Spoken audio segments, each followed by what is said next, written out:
Singapore 1965 تک Malaysia کا انتہائی پسماندہ علاقہ ہوتا تھا۔ زمین دلدلی، ویران اور بنجر تھی۔ لوگ سست، بیکار اور نالائق تھے۔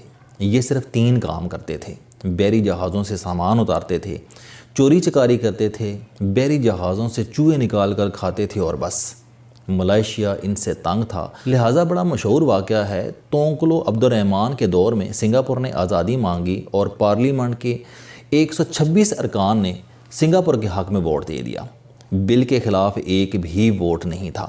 پارلیمنٹ کا کہنا تھا کہ ہم نے ان بیکار لوگوں اور دلدلی زمین کو اپنے پاس رکھ کر کیا کرنا ہے۔ یوں سنگاپور آزاد ہو گیا۔ یہ قدرت کی طرف سے سنگاپور کے لیے پہلا تحفہ تھا۔ دوسرا تحفہ اللہ تعالیٰ نے اسے لی کوآن یو کی شکل میں دیا۔ لی کوآن سنگاپور کے وزیر اعظم بنے اور اس شخص نے ان دلدلی زمینوں کا مقدر بدل کر رکھ دیا، اور 20 سال بعد 42/23 کلومیٹر کی یہ اسٹیٹ دنیا کی کامیاب اور تیزی سے ترقی کرتی ریاست بن چکی تھی۔ اس میں امن بھی تھا، خوشحالی بھی، روزگار بھی، سرمایہ بھی اور مستقبل بھی۔ سنگاپور دنیا کا پہلا ملک تھا جس نے اقوام عالم کو بتایا کہ ملکوں کے لیے وسائل نہیں، قوت ارادی ضروری ہوتی ہے۔ ملکوں کو آبادی، ہنرمندی، رقبہ اور تیل بھی درکار نہیں ہوتا، ان میں بس آگے بڑھنے کا ارادہ ہونا چاہیے۔ لی کوآن یو ایک پوری یونیورسٹی تھے۔ اس شخص نے 2 دہائیوں میں پوری قوم بدل کر رکھ دی۔ کیسے؟ انہوں نے 5 اہم کام کیے۔ وزیر اعظم لی نے سب سے پہلے ملک میں امن قائم کر دیا، مذہب کو ذاتی مسئلہ بنا دیا۔ آپ مسلمان ہیں یا سکھ، عیسائی، بدھ یا ہندو، کسی کو کوئی غرض نہیں۔ مسجد کے ساتھ چرچ، مندر، ٹیمپل بنا دیا گیا اور یہ اعلان کر دیا گیا کہ کوئی شخص کسی شخص کے مذہب کے بارے میں سوال نہیں اٹھائے گا، اور ایک مذہب کا پیروکار دوسرے مذہب کی عبادت گاہ بھی جا سکے گا اور اس پر کوئی اعتراض کرے گا، اور نہ ہی تبلیغ۔ قانون کی نظر میں سب کو برابر کر دیا۔ ملک میں کوئی کلاس کلچر نہیں تھا، کسی کو کسی پر فوقیت نہیں تھی، سب برابر تھے۔ ملک میں ہر قسم کے احتجاج پر پابندی لگا دی، اور سڑکیں، گلیاں اور بازار ہر قیمت پر کھلے رہیں گے، اور کوئی شخص کسی کے لیے سیکیورٹی رسک نہیں بنے گا۔ لی کوآن یو نے چن کر اہل اور ایماندار لوگ اہم عہدوں پر تعینات کر دیے اور انہیں کام کرنے کا بھرپور موقع دیا۔ لوگ آج بھی 30 سال سے اپنے عہدوں پر بیٹھے ہیں اور کام کر رہے ہیں۔ ایمانداری کا یہ عالم تھا۔ لی کوآن یو کے 1.5 درجن منسٹر اور بیوروکریٹس کرپشن کے الزام کے بعد خودکشی کر گئے۔ حکومت اہل لوگوں کو دوسرے ملکوں سے بھی بھرتی کر لیتی تھی۔ مجھے سابق صدر ممنون حسین نے ایک بار بتایا کہ میں 1999 میں گورنر سندھ تھا۔ لی کوآن یو دورے پر آئے، میں نے انہیں کھانے پر بلایا۔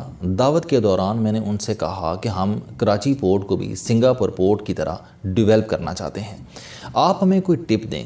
میری بات سن کر لی کوآن یو دیر تک ہنستے رہے اور پھر بولے، آپ کیپٹن سعید سے رابطہ کریں، یہ پاکستانی بھی ہیں اور کراچی کے شہری بھی ہیں، ہم نے ان کی مدد سے سنگاپور پورٹ ڈیولپ کی تھی۔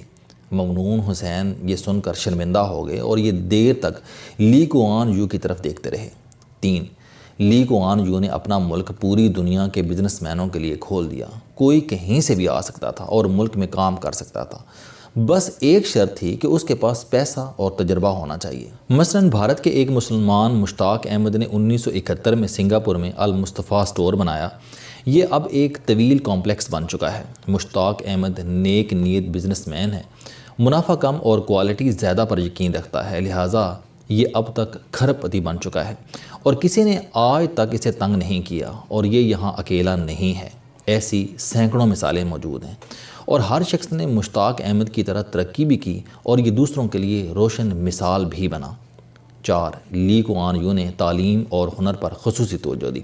سنگاپور کے تعلیمی ادارے محض تعلیمی ادارے نہیں ہیں، یہ ہنرمند اور اہلیت کی لیبارٹریاں ہیں، لہٰذا یہاں جہاں ایک طرف 96% لوگ تعلیم یافتہ ہیں، وہاں یہ ہنرمند بھی ہیں اور یہ خود بھی کما رہے ہیں اور ملک کو بھی کما کر دے رہے ہیں۔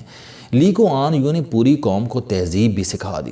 اس کا آغاز شخصی صفائی سے کیا، لوگوں کو ٹوائلٹ استعمال کرنے کا طریقہ سکھایا، ملک میں مسلم شاور اور ٹوائلٹ پیپر لازمی قرار دے دیا، ہاتھوں کی صفائی کو قانون بنا دیا، تھوکنے پر پابندی لگا دی، سنگاپور دنیا کا واحد ملک ہے جس میں آج بھی آپ اگر کسی سڑک یا عوامی جگہ پر تھوکتے، پان کی پیک کراتے یا ناک صاف کرتے پکڑے جائیں تو آپ سیدھے جیل جائیں گے۔ لہٰذا آپ کو پورے ملک میں کوئی شخص گلا صاف کرتا یا تھو کرتا دکھائی نہیں دے گا۔ آپ یہ جان کر بھی حیران ہوں گے کہ اس پابندی کے بعد اب سنگاپور کے لوگوں میں تھوکنے کی خواہش ختم ہو گئی ہے۔ مزید لی کوان یو کا خیال تھا کہ سگریٹ، پان اور چوئنگم گند پھیلاتے ہیں، لہٰذا اس نے ان پر بھی پابندی لگا دی۔ سنگاپور میں سگریٹ بہت مہنگا ہے اور پینے کے لیے جگہ بھی مختص ہیں۔ اگر کوئی شخص ان کے علاوہ کسی جگہ ہاتھ میں ڈبی یا سگریٹ پکڑ کر کھڑا ہو تو اسے پولیس پکڑ لیتی ہے۔ چوئنگم پر آج بھی پابندی ہے، آپ ملک میں چوئنگم لا بھی نہیں سکتے۔ اور 5، لی کوان یو نے پورے ملک میں انفراسٹرکچر بچھا دیا۔ سنگاپور میں ہائی ویز، میٹروز اور پل اس وقت بنے جب مشرق میں ان کا تصور بھی نہیں تھا۔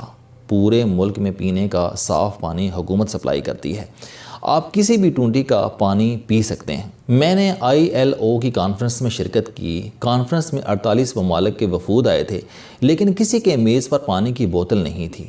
پانی کے جگ تھے اور یہ جگ عملہ ٹوٹی سے بھر کر لایا تھا۔ ہوٹلوں کے اندر بھی ٹونٹیاں لگی تھیں۔ ایئرپورٹ کے بزنس لانچز میں بھی پانی کی بوتلیں نہیں ہوتیں۔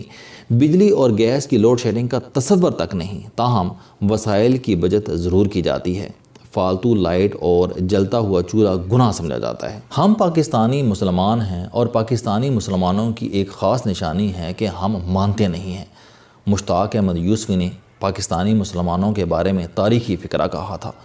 میں اس فقرے کو قابل ہضم بنانے کے لیے اس میں تھوڑی سی تعریف کر رہا ہوں۔ یوسفی صاحب نے لکھا، مجھ سے ایک عربی نے کہا، بھائی مسلمان ہم ہیں لیکن آپ لوگ کچھ زیادہ ہی کھسک گئے ہیں۔ کھسک کی جگہ ایک تیزابی لفظ تھا۔ یہ بات 100% درست ہے۔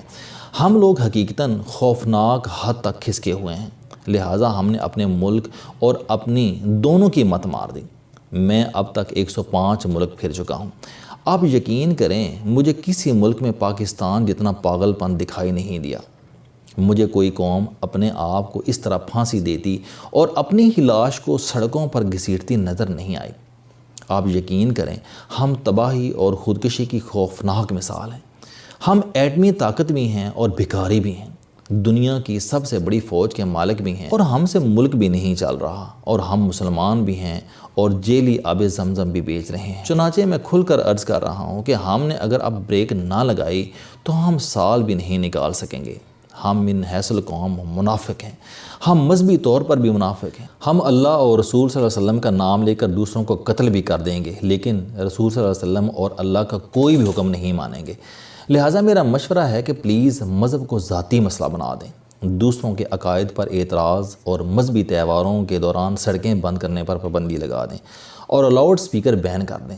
پورے ملک میں مصر، تیونس، مراکو اور ازبکستان کی طرح ایک وقت میں اذان اور نماز ہو، قرآن مجید ترجمے کے ساتھ شائع ہو، خطبہ حکومت جاری کرے، مساجد کوئی بھی بنائے لیکن یہ چلیں حکومت کی نگرانی میں، اور عقائد کے بجائے عوام کو مسجد میں مذہب کے ثقافتی اور اخلاقی پہلو سکھائے دیں۔ دوسرا مشورہ، ملک کو ہر قسم کی تجارت، صنعت کاری اور سرمایہ کاری کے لیے کھول دیں۔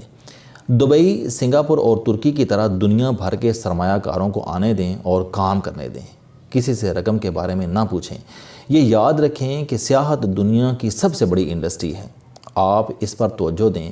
کراچی سے ایران کے بارڈر تک 1500 کلومیٹر کوسٹل لائن ہے، آپ یہ یورپی ملکوں کو دے دیں۔ یہ یہاں ٹیکس فری یورپی شہر بنائیں اور چلائیں، حکومت راستے میں کوئی رکاوٹ کھڑی نہ کرے۔ اور چوتھا مشورہ، مہربانی فرما کر ملک میں استحکام پیدا کریں۔ فوج تمام سیاستدانوں کو بٹھائے، 30 سال کا پلان بنائے اور اس کے بعد جو اس پلان کی خلاف ورزی کرے اسے پکڑ کر الٹا لٹکا دیں۔ یہ ملک اس کے بغیر نہیں چل سکے گا، ہمیں لی کوان یو بننا پڑے گا۔